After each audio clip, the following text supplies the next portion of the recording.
Alright folks, buckle up because we're diving deep into the Charlie Kirk assassination case. A story that's got more twists than a Hollywood thriller and enough unanswered questions to keep you up at night. On September 10th, 2025, at Utah Valley University in Orem, Utah, Charlie Kirk, the fiery founder of Turning Point USA, the guy who turned college campuses into battlegrounds for conservative ideas, was gunned down in front of 3,000 people during his American comeback tour. A single shot to the neck, blood everywhere, and just like that, one of the loudest voices in the MAGA movement was gone at 31 years old. The official story? A lone gunman, Tyler Robinson, some 28-year-old with a chip on his shoulder and a rifle, got him from a rooftop 200 yards away. Case closed, right? Wrong. This thing's unraveling faster than a cheap sweater, with whispers of betrayal, cover-ups, and a web of lies spinning around the people Charlie trusted most. We're talking about Mikey McCoy, his chief of staff who bolted from the scene like he had a plane to catch, and Erika Kirk, his widow, who's acting more like a CEO on a victory lap than a grieving wife. If you want the real dirt on what's going down, stick with me for the full ride. Hit that like button if you're screaming for justice, and drop a comment with "We want justice for Charlie Kirk." Because the deeper we dig, the more it feels like the truth is being buried under a pile of scripted praise and suspicious silence. Let's set the scene. It's a crisp afternoon at UVU, and Charlie's in his element, tossing MAGA hats into a hyped-up crowd, ready to spar on hot-button issues like mass shootings and transgender rights. The American comeback tour's in full swing, and this stop's no different, except it is. About 2 questions into the Q&A, a crack rips through the air. It's a .30-06 round from a bolt-action rifle, forensics later confirm, fired from a rooftop 200 yards out, wrapped in a towel to muffle the noise. Charlie grabs his neck, blood pouring, and slumps off his chair. Chaos erupts. Security swarms, shoving him into an SUV, racing to the hospital, but it's over. Charlie's gone. The suspect, Tyler Robinson, gets nabbed 36 hours later. His phone's got texts calling Charlie a fascist and railing against his views on everything from gender to guns. DNA on the rifle, political slogans scrawled on the ammo casings. It's a neat little package for the FBI, who slap a gag order on Tyler and start talking death penalty. Utah Governor Spencer Cox calls it a political assassination, and FBI Director Kash Patel's offering a $100,000 reward for leads early on. Sounds open and shut, doesn't it? But hold up. Why's the full video footage still under wraps? Why no crystal clear campus security tapes? And why are hunters and ballistics buffs all over X saying a .30-06 would have taken Charlie's head off, not just punched a hole in his neck? Something's not adding up, and the internet's smelling blood. Now, let's zoom in on the moment everything went sideways, the viral clip that's got millions of eyes glued to screens. Mikey McCoy, Charlie's chief of staff, his ride or die for 6 years, is standing maybe 10 feet behind the stage tent, phone in hand, looking casual. The shot cracks like thunder. Charlie's hit starting to wobble. What does Mikey do? Does he scream, rush to his boss, try to stop the bleeding? Nope. He flinches, just a little, maybe touches his ears, then lifts that phone to his head without so much as a glance at the screen. No dialing, no swiping, just straight to his ear, and he's walking. Calm, steady, not sprinting, right out of frame. Charlie's not even on the ground yet, and Mikey's already halfway to Narnia, back turned, phone glued to his head. Security's piling on Charlie, the crowd's losing it, and Mikey's just strolling away, chatting like he's ordering pizza. Put yourself there for a second. Your best friend, your mentor, the guy who gave you everything, he's just been shot in front of you. You'd be a mess, right? Yelling for help, diving to his side, maybe even getting blood on your hands trying to save him. Not Mikey. He's ice cold, no panic, no look back. And that video, it's everywhere. X, TikTok, YouTube, racking up views faster than a cat meme.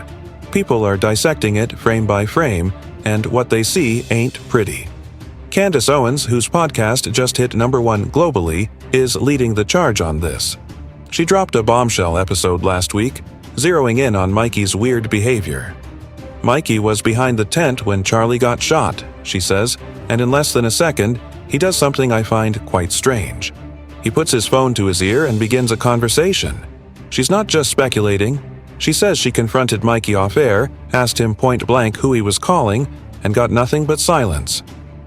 He refused to say, she told her millions of listeners, "If you're innocent, why not just tell us? Release the call logs, Mikey. Stop hiding behind it'll hurt the case. The public deserves the truth." Candace isn't playing. She's got emails, she claims, showing the UVU event was greenlit in July for September, way faster than TPUSA's usual months-long planning. That's not how it works, she says. Something was off from the jump. Her fans are eating it up, and her shows surge to the top, partly because she's not letting this go. She's calling out everyone, TPUSA, Mikey, even Erika, saying the lies are piling up, and she's ready to take on anyone to get answers. Speaking of Erika Kirk, let's talk about her for a minute, because her role in this is raising eyebrows left and right. 9 days after Charlie's death, September 19th or 21st, depending on the source, she's up on stage at a TPUSA memorial event. Thousands watching, cameras rolling. She's calm, collected, maybe even a little radiant, with this faint smile that feels off. She thanks the first responders, the TPUSA board, and then, with extra emphasis, my husband's chief of staff, the amazing Mikey McCoy. Not once, but twice. The amazing, absolutely amazing Mikey McCoy. Like she's selling him for a Nobel Prize. And it's not just her. Conservative radio host Frank Turk jumps on the bandwagon in a live interview. This is the man who was right there, the great Mikey McCoy. Why the fan club? Why double down on praising the guy whose viral clip shows him bailing on Charlie faster than you can say loyalty? It's like they're trying to paint him as a hero before anyone can ask what he was really doing. Erika's Fox News interview with Jesse Waters doesn't help her case. She's poised, dabbing her eyes, 7 times one eye, twice the nose, no real tears, some note, recounting Mikey's call. I was in my mom's hospital room, 11:23 a.m., phone on silent, but I grabbed it just in time. Mikey's screaming, "Charlie's been shot! Get the kids, get security!" Emotional, sure, but then she drops this. I've never watched the video. I don't want my kids seeing their dad like that. People who watch it are sick. Okay, fair, grief's personal. But how do you square that with calling Mikey amazing when his actions look anything but? And when Jesse presses her, do you believe they got the real killer? She sidesteps. I trust our team. I've seen the autopsy, the evidence. No yes, no no. Just vague trust. That dodge went viral for a reason. It's like she's hinting there's more to this story. Now, let's get to the heart of the mystery. That phone call. This is where the whole thing turns into a logic puzzle from hell. Erika says Mikey called her at exactly 11:23 a.m., seconds after the shot, yelling, "He's in trouble." Meanwhile, Mikey's dad, Pastor Rob McCoy, is out there preaching to anyone who'll listen that Mikey called him immediately. "Dad, Charlie's been shot in the neck. He's okay, has his wits about him, directing things. Blood all over him." Hold up, blood all over who? Charlie, Mikey. And how does Mikey know Charlie's directing anything when the video shows him walking away, never getting close? Rob's story's got more holes than a golf course. The video proves Mikey didn't touch Charlie, didn't check on him, didn't get a drop of blood on him. So why's Rob painting this picture of his son as some frontline hero? And here's the real kicker. How's Mikey calling both Erika and Rob at the same time? No mention of a group call. Erika's got him yelling, "Trouble." Rob's got him detailing a neck wound and Charlie playing general. The stories don't match. Different words, different vibes, same impossible timeline. Candace Owens is livid. This makes me so effing mad. Charlie gets assassinated, and the people who were threatening him reputationally and financially are now trying to memorialize him as Israel's best friend. Challenge accepted. All lies will be revealed. She's not wrong. Someone's lying, or everyone's confused, and neither's a good look. Turning Point USA's trying to put out the fire, but they're just pouring gasoline. Their spokesman, Andrew Colvett, claims he was right next to Mikey when it happened. He says on the Charlie Kirk Show podcast, "This is a disgusting attack. I was there, we hear the shot, see Charlie hit, think mass shooter, we bolt so we don't get popped next." Mikey's lip was quivering. He's freaking out, says, "I need to call Erika." Dials her, then his dad. "Dad, Charlie's been shot. Call the pastors. We need prayers." Sounds plausible. Trauma's messy. People freeze or flee. He found illicit cash flows, backroom deals with global players, wanted full transparency. Big donors panicked. His Israel stance shift, Catholic curiosity, nails in the coffin. No hard proof, but it lines up. Sponsors bailing pre-shooting, Erika's quick CEO grab, Mikey's mute act. Silence screams louder than words. Erika's demeanor is a lightning rod. A leaked production video shows her directing shoots, glowing. 5 more episodes a week, 3 hours this, 2 that.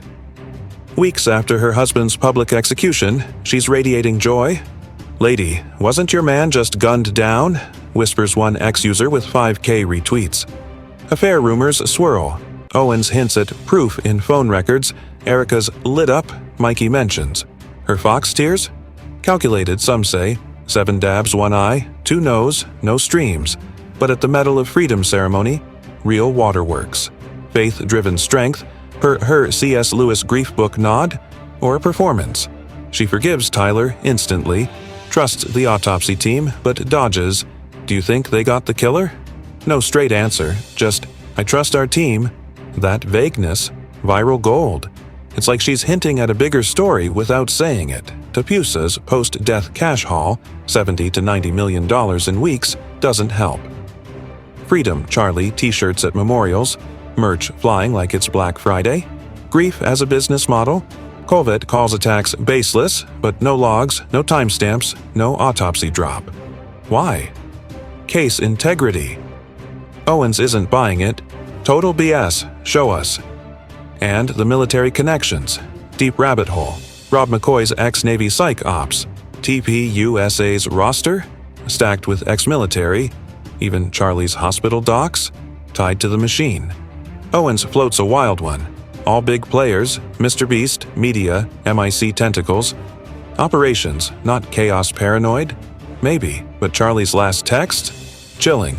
If they get me, they get me. No vest. He saw it coming. His Israel shift, Catholic leanings, Zionist donors reportedly fumed. Audit looming, sponsors jumping ship. Coincidence or cleanup crew? Let's circle back to that point 30-06 bullet. Ballistics nerds on X are screaming. That round doesn't just pierce a neck, it obliterates. Where's the exit wound report? Hunters chime in. No way it's that clean. The FBI's tight-lipped and TPUSA's dodging. Candace says the UVU event's rushed July approval when TPUSA plans months out, stinks of setup. She's got emails, she claims, but TPUSA's Allie Beth Stuckey and Leah Rose call her out, saying she's twisting timelines for clout. Candace fires back. They're fighting over petty details while ignoring the big picture. Mikey's run, the bullet lie, TPUSA's cash grab. She's offered to debate them live, no takers. Her podcast's dominance, fueled by this fight. I'm after truth, she says, and I'll burn every bridge to get it. This case exposes power's ugly underbelly. Silence isn't grief, it's strategy. Loyalty fades when money and influence collide. Truth, it seeps out no matter the spin. Charlie's empire, igniting young conservatives, crumbles on trust's fault lines. Betrayed by his own. Maybe. His death's no mere tragedy. It's a warning. Every player, Erika's poise, Mikey's mute, Rob's fibs, hides more than they reveal. Who's Mikey calling? Erika in on it? Cover up or chaos? You tell me. Drop your thoughts below. Justice for Charlie? Demand it loud. The truth's delayed, but it's coming. Stay sharp, folks. The curtain's rising on the real show. Rising on the real show. Rising on the...